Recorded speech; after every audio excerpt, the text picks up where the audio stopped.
नमस्कार। स्वागत है आपका इस पवित्र वीडियो में। आज हम बात करने वाले हैं साल 2026 के चैत्र नवरात्रि के बारे में। ये त्योहार सिर्फ पूजा का नहीं, बल्कि हिंदू नव वर्ष की शुरुआत का भी प्रतीक है। हम विस्तार से जानेंगे कि 2026 में चैत्र नवरात्रि कब से शुरू होगी, कब समाप्त होगी, कलश स्थापना का शुभ मुहूर्त क्या रहेगा, व्रत में क्या खाना चाहिए, क्या नहीं खाना चाहिए, कौन सी गलतियां कभी नहीं करनी चाहिए, अखंड ज्योत की बाती का क्या करना है, हरे भरे जौ का क्या करना है, और कई ऐसी महत्वपूर्ण बातें जो आपकी जिंदगी बदल देंगी। सबसे पहले तिथियों की बात। चैत्र मास के शुक्ल पक्ष की प्रतिपदा तिथि 19 मार्च 2026 गुरुवार को सुबह 6:54 बजे शुरू हो रही है। इससे पहले अमावस्या तिथि रहेगी और प्रतिपदा तिथि 20 मार्च शुक्रवार को सुबह 4:52 बजे समाप्त होगी। इसलिए इस बार चैत्र नवरात्रि ठीक 19 मार्च गुरुवार से प्रारंभ होंगे और 27 मार्च शुक्रवार को महानवमी के दिन समाप्त होंगे। ये 9 दिन माता रानी के 9 स्वरूपों की आराधना के लिए समर्पित है। मान्यताओं के अनुसार अगर नवरात्रि गुरुवार या शुक्रवार को शुरू होती है तो माता डोली यानी पालकी पर सवार होकर आती हैं। ये सामान्यतः बहुत ज्यादा शुभ नहीं माना जाता, क्योंकि ये चुनौतियों और अस्त्रता का संकेत देता है। अभी हाल ही में भारत में चंद्र ग्रहण देखने को मिला। जब जब भारत में चंद्र ग्रहण बढ़ता है तो आंधी, तूफान, वर्षा और बाढ़ जैसे हालात बढ़ते हैं। ऐसे में माता का पालकी पर सवार होना एक चिंता का विषय लग सकता है।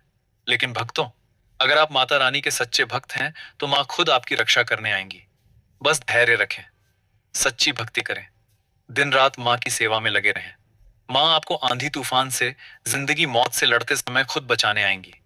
इस बार माता पालकी पर सवार होकर आएंगी, क्योंकि नवरात्रि गुरुवार से शुरू हो रही है और महानवमी शुक्रवार को है।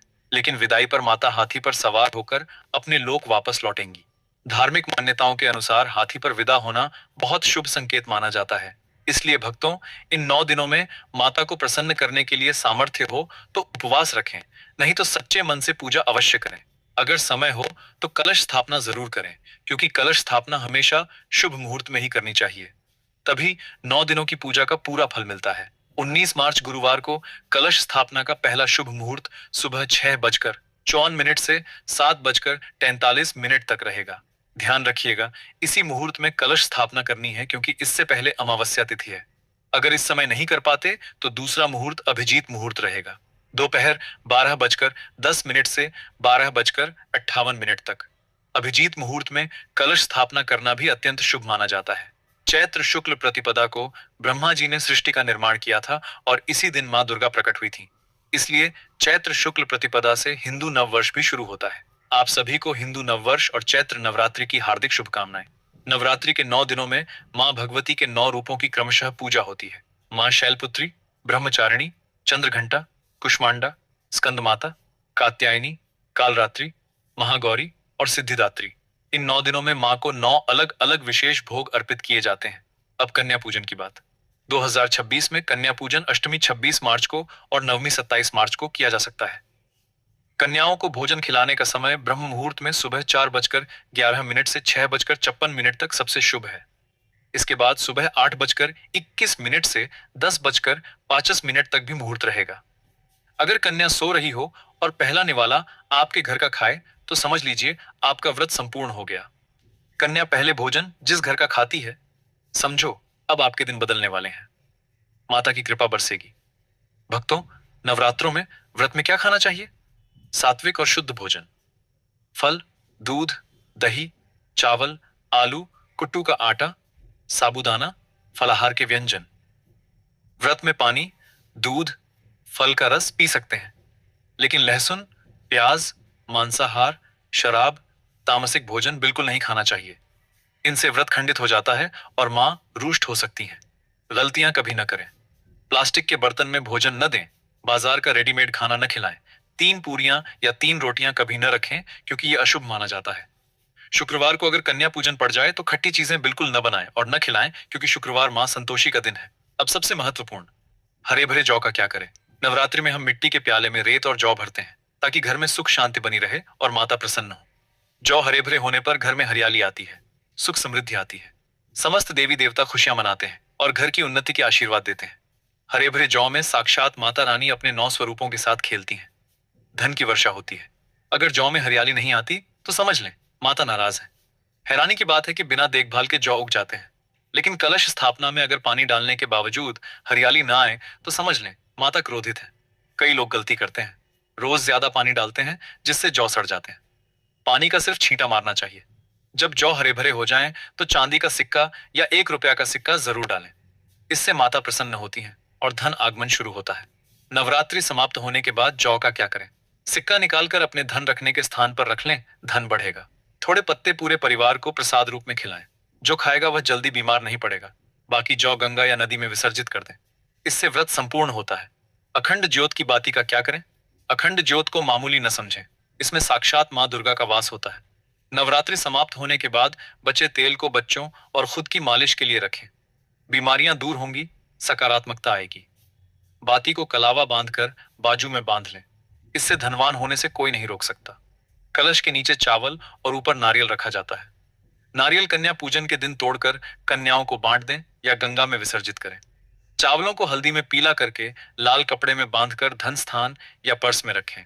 लक्ष्मी की कृपा बरसेगी। बाकी चावल पक्षियों को दें या गंगा में विसर्जित करें। कलश और जौ भी गंगा में विसर्जित करें। गंगा विसर्जन में गलती कभी न करें। कचरा, धूप बत्ती के डिब्बे, माचिस, सड़े फूल गंगा में न डालें। इससे गंगा क्रोधित होती हैं, नरक का श्राप लगता है, पुण्य नष्ट हो जाता है। कथा है, गंगा मां शिवजी से शिकायत लेकर गईं तो शिवजी बोले, जो गंगा को मैला करेगा वह कभी पवित्र नहीं कहलाएगा, नरक में भटकेगा। अगर आपको माता की चुनरी मिली है तो उसे संभाल कर रखें। करवा चौथ या वट सावित्री पर पहने। इसमें माता का आशीर्वाद है। भक्तों, अब वो बात जो बिना व्रत बिना पूजा के भी पूरा फल देगी। नवरात्रि में सिद्ध कुंजिका स्तोत्र का पाठ करें। दुर्गा सप्तशती का पूरा फल मिल जाएगा। एक दिन सच्चे मन से पाठ करने से नव दुर्गा का पूरा आशीर्वाद मिलता है। पितृदोष, राहु दोष, मंगल दोष, कर्ज दोष, शनि दोष सब दूर हो जाते हैं। मनोकामना पूरी होती है। इसके अलावा नवरात्रि में एक पुष्प का पौधा जरूर लगाएं। मदार का सफेद पौधा मंदिर के पास लगाएं। स्वर्ण दान का पुण्य मिलेगा। सदाबहार, कनेर का सफेद पौधा लगाएं। गोदान का फल, गुड़हल का पौधा लगाएं। मां जगदम्बा का वास होता है। गुड़हल की 21 या 11 फूलों की माला चढ़ाएं तो मनोकामना ब्रह्मा भी नहीं रोक सकते। बिना व्रत के भी पूरा फल मिलेगा। कन्या पूजन का महत्व सबसे ऊंचा है। कन्याएं साक्षात नवदुर्गा का स्वरूप है। 33 करोड़ देवी देवता उनके शरीर में वास करते हैं। 2 से 10 साल की कन्याओं का पूजन अष्टमी या नवमी को करें। पैर दूध पानी से धोएं, माथे पर अक्षत कुमकुम लगाएं। भोजन में खीर, पूरी, हलवा, चना, आलू की सब्जी, छोले खिलाएं। लहसुन प्याज बिल्कुल न डालें। 3 पूरियां न दें, 12 पूरियां दें। प्लास्टिक के बर्तन न इस्तेमाल करें। स्टील या पत्तल में खिलाएं। बाजार का रेडीमेड या दही जलेबी न दें। घर का बना शुद्ध भोजन दें। खाना खिलाने के बाद थाली में एक लौंग जरूर रखें। उपहार में दक्षिणा, चॉकलेट, कपड़े, स्टील के बर्तन दें। काले कपड़े या लोहे का सामान न दें।